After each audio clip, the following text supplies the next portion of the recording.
Audio Jungle.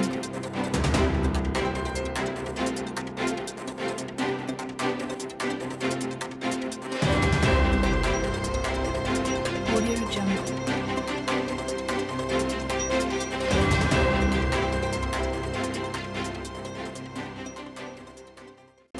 Bonjour, bonsoir, fidèles internautes selon votre zone géographique. Bienvenue dans votre émission Droit de savoir.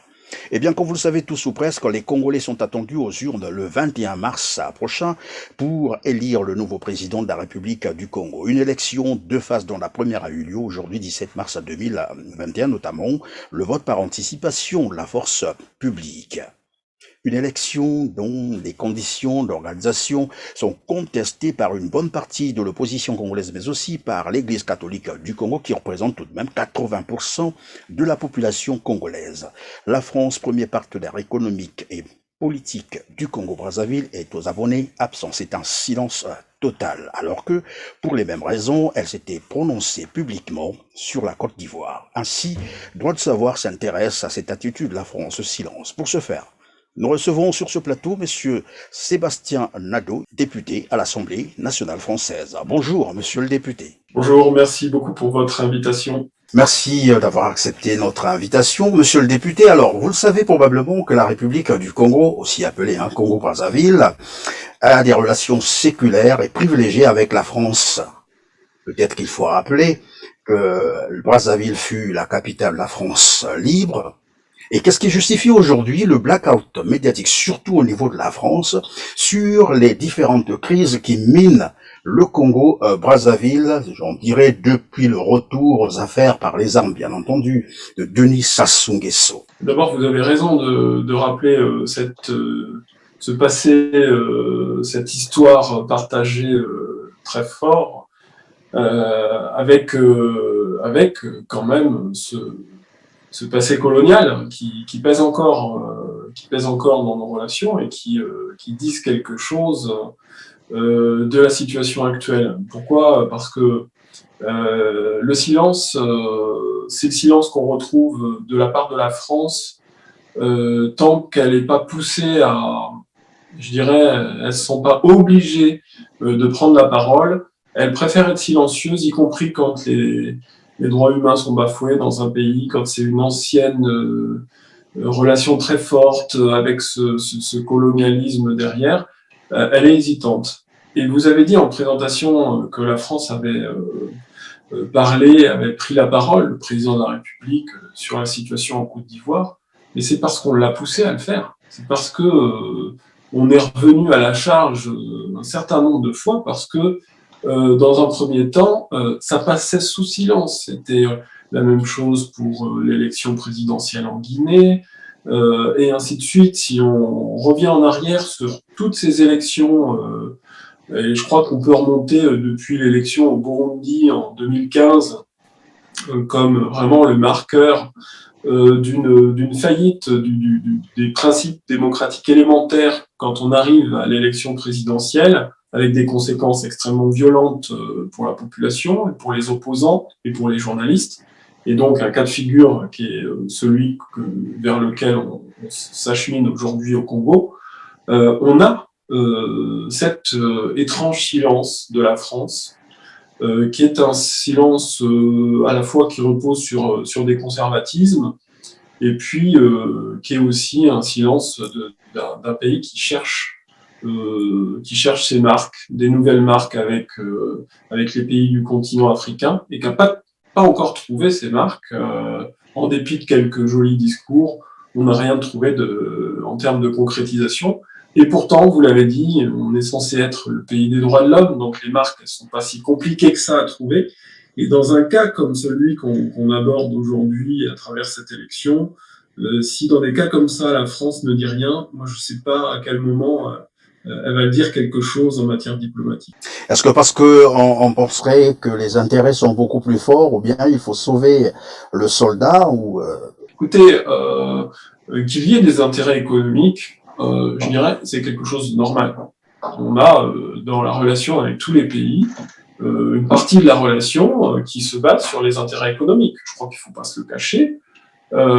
Après, qu'il y ait des intérêts économiques qui passent par une relation particulière avec le pouvoir. Je crois que c'est aussi le cas. Et là, ça devient plus contestable dans la manière dont s'inscrivent ses intérêts, puisque si on accepte tout de la part de ce pouvoir vis-à-vis de sa population, au nom d'intérêts économiques considérés comme supérieurs pour quelques grands groupes français, il y a deux catégories de victimes. Il y a des victimes, et là pour le coup d'une violence extrêmement forte, ce sont les Congolaises et Congolais. Et puis il y a une autre catégorie de victimes qu'il ne faut pas oublier, ce sont les Françaises et les Français. Parce que vous savez, les grands groupes français, ils bénéficient pas nécessairement aux citoyens qu'on peut croiser dans les rues à Paris, à Toulouse, à Marseille. Et donc, c'est des arrangements entre puissants économiquement parlant, et puissants parce qu'ils sont au pouvoir. Et donc, il y a le moment où on doit faire la part des choses, et ce qui devient inacceptable en matière de droits humains, on ne peut pas l'effacer, le gommer et le passer sous silence, comme c'est le cas actuellement, malheureusement, de la part de la France, au nom d'intérêts économiques, quels que soient ces intérêts économiques. Donc effectivement, il y a un problème manifestement que vit le Congo dans cette période présidentielle, mais je dirais que c'est le moment qui permet de le mettre à nouveau en lumière. Mais enfin, ça fait depuis des années que ça dure. Et je dirais presque, on re-questionne le silence de la France et puis ce double jeu, enfin ce faux jeu en fait, avec un discours des droits de l'homme mais une réalité qui est sur ses intérêts économiques. La dernière fois quasiment qu'on l'a questionné, c'est en 2016 lors de la précédente élection. Mais pendant 4 ans, on a été dans cette même situation. Donc il faut voir que ce silence, il est à la fois la traduction d'un double discours et aussi une perte de repère de notre pays qui est bien inquiétante, dont je m'inquiète, dont je suis pas le seul à m'inquiéter. Et pour moi, il est absolument nécessaire que la diplomatie française prenne des positions fortes. Après, moi, si la diplomatie française dit que les droits de l'homme, ça l'intéresse plus, bon, ben, très bien, on va reconsidérer ça, et puis on le considérera aussi au moment des élections présidentielles en 2022 qui viennent en France. Si c'est comme cela que la diplomatie française regarde un pays africain, moi, il me semble que les Congolaises et les Congolais sont des amis de la France, et des Françaises et des Français. On a une histoire. Je dirais même qu'on a plutôt, quand on est côté français, une dette, compte tenu de la manière dont le passé colonial, et puis vous l'avez dit, la capitale de la France libre, enfin il y a plus que des symboles, il y a des choses qui sont concrètes dans notre histoire partagée, et je crois qu'on n'est pas à égalité. La France, elle doit des choses vis-à-vis du peuple congolais. Là, en étant silencieuse dans cette temporalité, elle oublie complètement son passé. Donc pour moi, c'est quelque chose d'inquiétant. Oui, monsieur le député, je vais revenir sur un tout petit détail dans votre première réponse. Vous avez dit, alors si la France a réagi ou s'est exprimée sur la situation de la Côte d'Ivoire, c'est parce qu'il y a été poussé. Qui l'a poussé, comme pour dire que l'opposition congolaise n'a pas fait les démarches dans ce sens, ou je voulais un peu comprendre cela. Non, alors d'abord la Côte d'Ivoire était plus sous les feux médiatiques depuis quelques mois en France, donc un certain nombre de politiques dont je suis, hein, moi j'ai pas hurlé sur tous les toits, mais quand même on a fait des démarches au Parlement pour poser des questions, notamment à Jean-Yves Le Drian en commission des affaires étrangères. On a interrogé vraiment parce que manifestement, quand on marche sur la Constitution pour faire un 3e mandat, quand on a le droit d'en faire que 2, comme ça a été le cas en Côte d'Ivoire, il faut bien demander, quand c'est un pays avec lequel on a beaucoup de relations, il faut bien demander des comptes, il faut bien voir un petit peu comment ça marche. Et le fait que c'était davantage dans les médias ce qui se passait en Côte d'Ivoire bon, vous savez, il y a eu le décès du Premier ministre dans la temporalité électorale, qui était censé être probablement le futur président de Côte d'Ivoire. Et la communauté française en Côte d'Ivoire est très importante également. Donc, on a eu davantage d'opportunités pour que finalement ce qui se passait en Côte d'Ivoire ne pouvait pas échapper et il fallait une parole du gouvernement français. Là, ce qui est en train de se passer, c'est que la tentative, c'est on reste sous les radars en France, on n'en parle pas de préférence au gouvernement, ça les arrange. Sauf que, bah, écoutez, à travers un certain nombre d'échanges qu'on peut avoir côté français, il y a des associations, il y a des ONG, il y a une tribune dans Le Monde hier à l'initiative de Tournons la page et d'autres représentants de la société civile. Donc il y a une première alerte. Moi j'ai interrogé le ministre des Affaires étrangères sur cette situation. C'est déjà il y a quelques semaines, en anticipant que ça allait pas très bien se passer au niveau de la temporalité de l'élection présidentielle. Donc là, on est en train d'essayer de pousser à obtenir une position française finalement. Donc le jeu, si on peut parler de jeu, hein, parce que compte tenu de la violence latente qu'il y a derrière cette élection, c'est pas un jeu, mais c'est une manière de dire on est en train d'essayer d'obliger la société civile, un certain nombre de politiques, plus particulièrement au Parlement, de demander des comptes à notre gouvernement, avec quelque chose qu'il faut bien avoir en tête. Parce que moi j'ai entendu, oh là là, vous ne seriez pas sur de l'ingérence en demandant des comptes au Congo. Donc la question, elle mérite d'être posée. Si je peux y répondre assez rapidement, Oui, avec le Congo, on a un accord. Cet accord, il s'inscrit dans ce qu'on appelle les accords de Cotonou. Dans les accords de Cotonou, il y a un certain nombre de principes d'échange entre les pays du continent africain, les pays de l'Union européenne, et typiquement le Congo est partie prenante.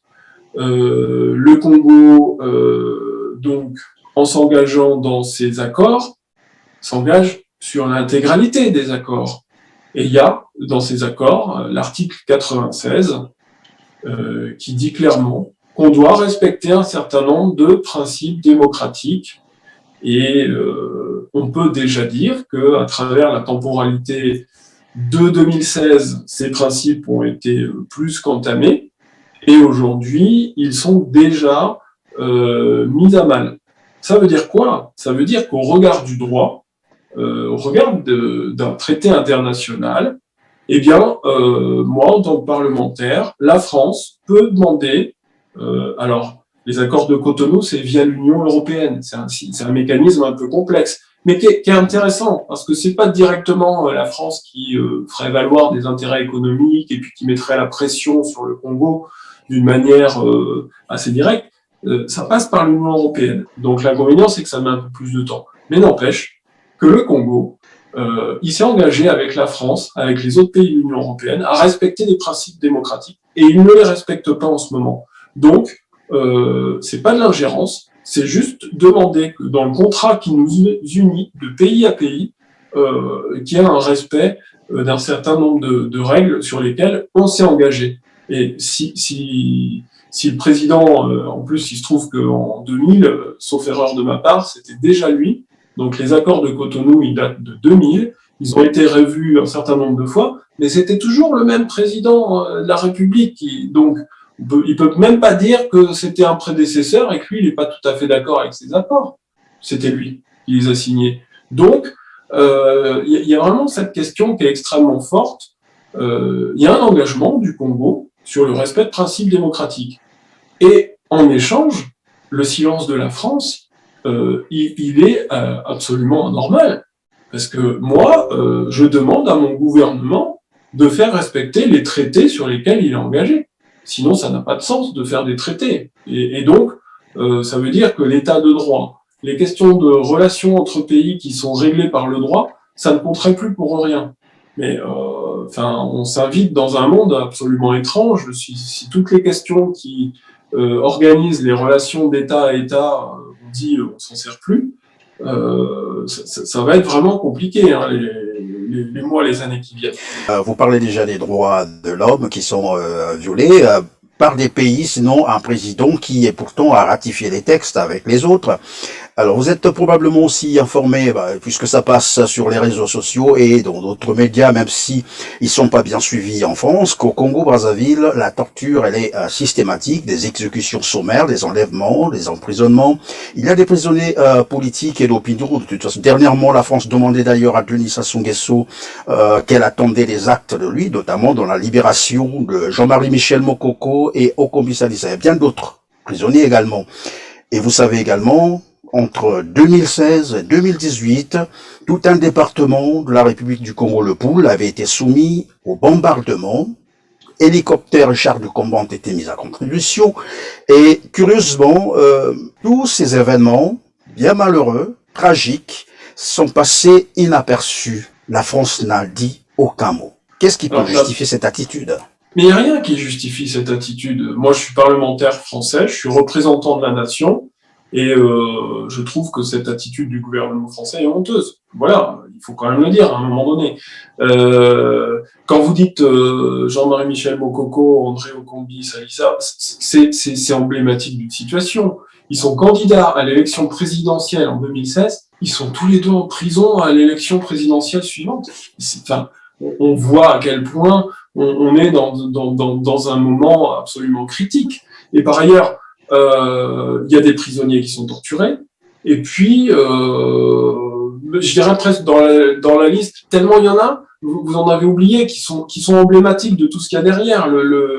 Le journaliste Raymond Malonga. Raymond Malonga, oui. Il y a aussi le défenseur des droits de l'homme, le docteur Alex Zabana, qui a été enlevé dernièrement le 11 mars. C'est à tel point que finalement on pourrait égrener une longue liste et puis on s'en sortirait pas. La situation, elle est caractéristique d'une dictature installée avec tous les ingrédients de la dictature, c'est-à-dire que la personne qui est en place active tout ce qui est entre ses mains pour empêcher qu'il y ait une possibilité que l'expression démocratique advienne dans ce pays. Donc c'est une situation de dictature très dure, puisque parallèlement, il y a des violences qui sont fortes et manifestes en prison et dans bien des situations.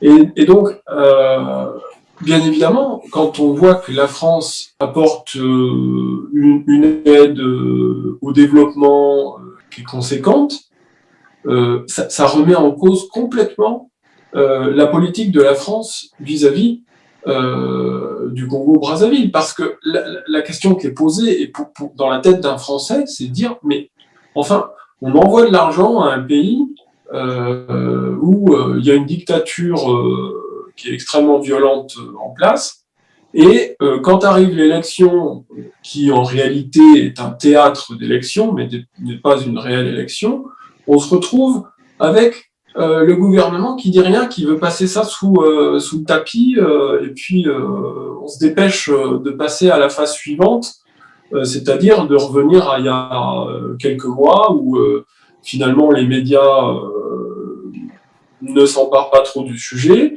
et donc c'est totalement inacceptable de la part de la France. Et quand vous parlez de ce matériel militaire, ces hélicoptères, ces bombardements dans le Pool, il y a la question derrière d'une activité extrêmement forte de la France, qui est son industrie de l'armement. Donc ça interroge forcément, ça questionne terriblement. On a très récemment vu que c'était pour le coup du matériel militaire qui venait d'Azerbaïdjan, très récemment. Hein, il y a ces affaires qui sont loin d'être claires, dans lesquelles la France n'est pas immédiatement impliquée, mais on sent bien que quelque part il y a quand même une certaine proximité. Donc ça questionne véritablement parce qu'on a l'impression quand on commence à rentrer dans un petit peu la géopolitique du Congo-Brazzaville, qu'on s'en sert comme d'un magasin un petit peu d'échange de pétrole, de matériel militaire, de vente d'armes, de choses comme ça. Mais pendant ce temps-là, la population, c'est elle qui trinque. Hein. Parce que la question de ce qu'on pourrait appeler l'humanité, elle a totalement disparu de cette région de l'Afrique. Et donc, c'est vrai que cette temporalité électorale, elle est à l'évidence déjà tronquée, ne serait-ce que parce que des adversaires politiques sérieux sont en prison, ne serait-ce que parce que le fichier électoral est quand même loin d'être très clair, ne serait-ce que parce que des entités qu'on peut considérer comme neutres, vous avez évoqué l'Église catholique, mais on leur dit circuler, il n'y a rien à voir, si vous voulez regarder un petit peu que les choses se passent selon des règles normales, pardon, mais il n'y a plus rien à espérer de démocratique de ce gouvernement et de ce président. Donc la France doit le dire. Alors moi, je le dis en tant que parlementaire, mais moi, je réclame que mon gouvernement le dise également, et d'une voix forte, et avec de la contrainte. Les accords de Cotonou, c'est quoi? C'est de pouvoir dire, bon, ben écoutez, vous respectez pas les règles démocratiques, eh bien, plutôt que de prendre des mesures collectives, économiques, d'arrêter des subventions, des aides sur tel ou tel projet d'infrastructure, non, on a la possibilité de prendre des mesures individuelles. Et moi, je demande qu'on prenne des mesures individuelles, c'est-à-dire qu'on interdit le territoire de l'Union européenne aux responsables actuels, politiques, on gèle les avoirs financiers, on a cette possibilité quand ils ont des avoirs financiers sur des banques qui travaillent avec un des pays membres de l'Union européenne, il y a des mesures qui peuvent être prises, réelles, vraies, mais il faut de la volonté politique, il faut avoir un chemin clair qui, en l'occurrence, est celui du respect des principes démocratiques et des droits de l'homme.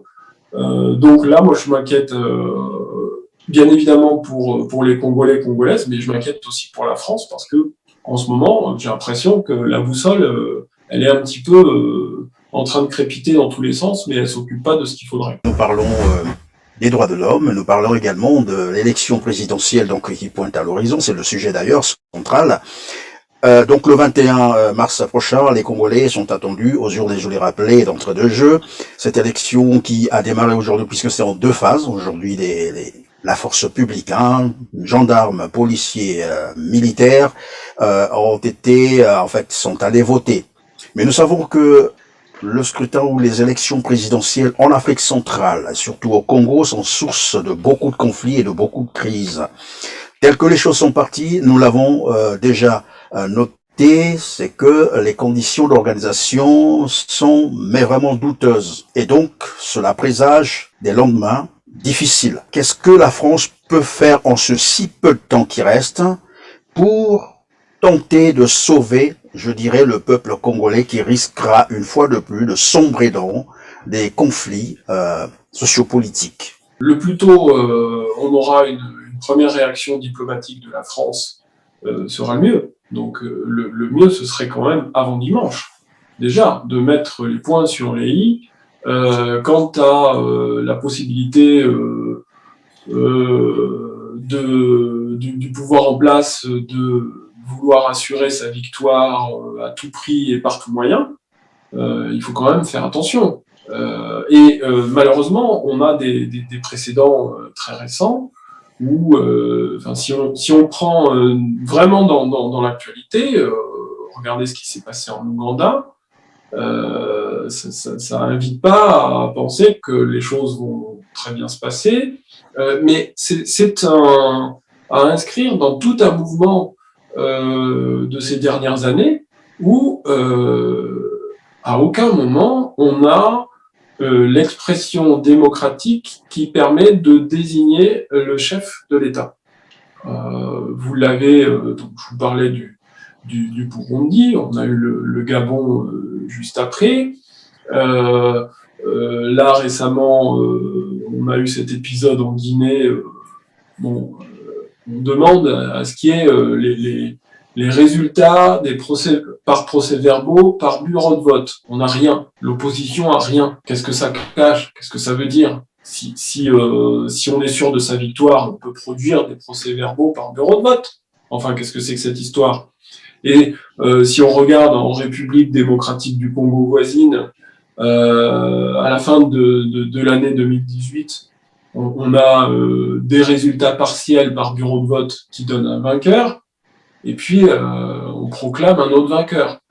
Donc, on voit bien qu'il y a quand même... Et là aussi, l'Église catholique qui essayait d'être dans l'apaisement et un petit peu dans l'arbitrage, avait clairement indiqué que le vainqueur était Martin Fayulu, et on se retrouve avec un autre président. Mais le problème est de savoir jusqu'à quand la France, notamment, mais l'Union européenne aussi, et je dirais le monde occidental qui se revendique de l'esprit démocratique, va laisser passer ces élections sans rien dire. Parce que franchement, 1, 2, 3 élections où le dictateur en place fait n'importe quoi et à l'arrivée, c'est toujours lui en place après l'élection, c'est quand même une invitation à continuer comme ça. Donc s'il n'y a pas un coup d'arrêt à cette méthode, ça veut dire en gros qu'on revient sur un processus qui s'installait de manière intéressante sur le continent africain à partir des années 90. On a ce processus de pluralisme politique, de compréhension des mécanismes démocratiques, avec une appropriation par chaque pays de ce que va vouloir dire la démocratie. Et donc, on était sur une pente positive. Et aujourd'hui, on est dans une séquence depuis presque une dizaine d'années où on rétrograde clairement sur ces éléments. Donc, ce qui est à souhaiter, c'est que la France, elle intervienne au plus vite, que l'Union européenne elle intervienne au plus vite, et surtout, ce qui serait à souhaiter, c'est qu'on arrête cette grande mécanique sur le continent africain. Si c'est pas la France, si c'est pas l'Union européenne, l'Afrique finira par le faire. Les peuples africains finiront par le faire. Mais l'Europe aura perdu des amis. Parce que franchement, si la France, dans ce moment-là, n'est pas capable de lever la voix pour aider des oppositions démocratiques à favoriser leur volonté de principe respectueux de l'état de droit, franchement, l'Afrique se tournera ailleurs et elle aura bien raison. Et donc, moi, ce que je vois dans cette grande histoire dans laquelle s'inscrit l'actualité congolaise de cette élection, c'est le grand tournant. C'est le moment de vérité pour la France. Est-ce que l'Afrique se tourne définitivement de la France ou pas? Et moi, je suis très inquiet parce que pour l'instant, la France fait pas ce qu'il faut. Voilà. Donc c'est un raisonnement qui est peut-être un petit peu sur l'histoire. Moi, vous savez, je suis historien. Alors, je regarde ça un petit peu sur la longue durée aussi. Il y a le moment, l'instant, qui est gravissime.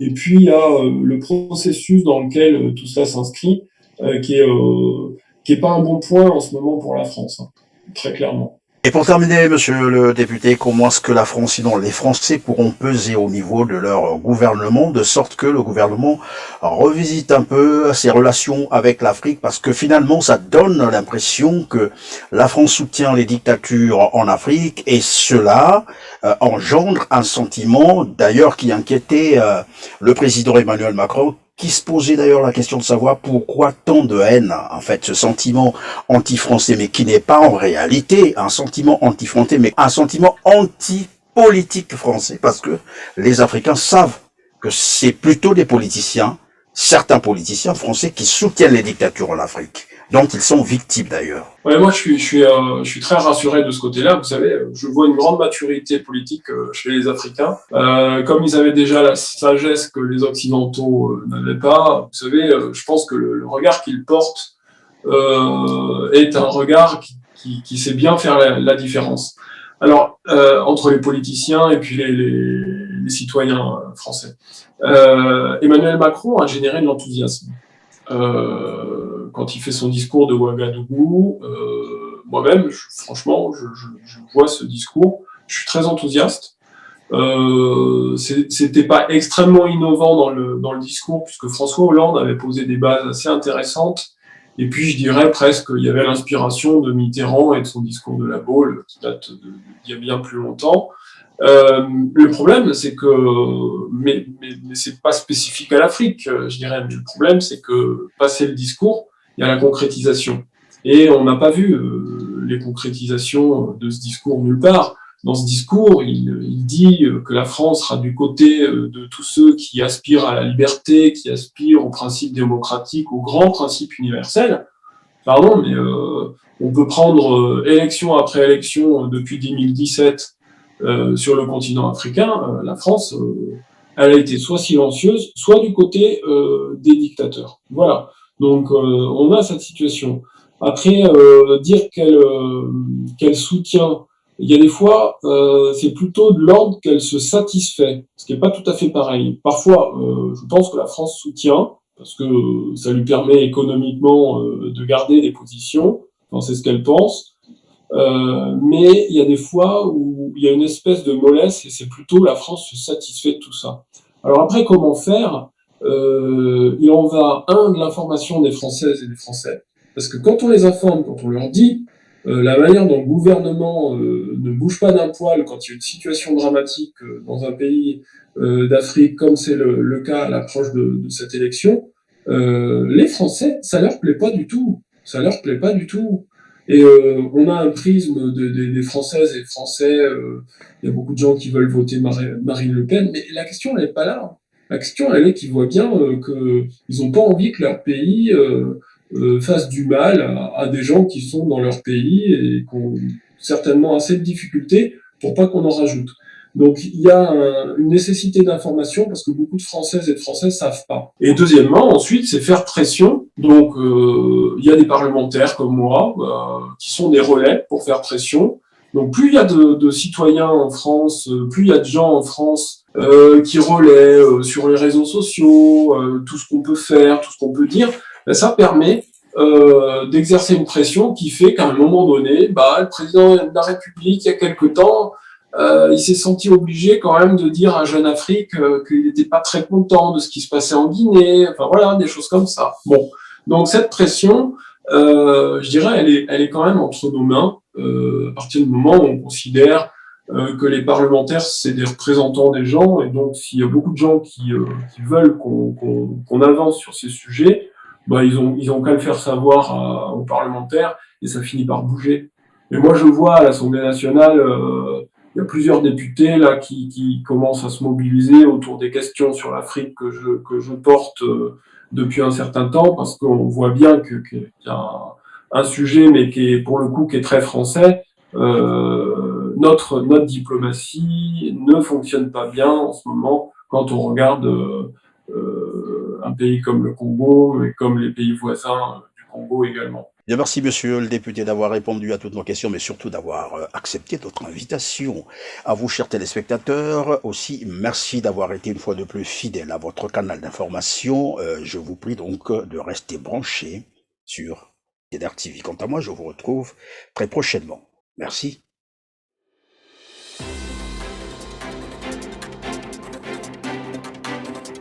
Audio Jungle.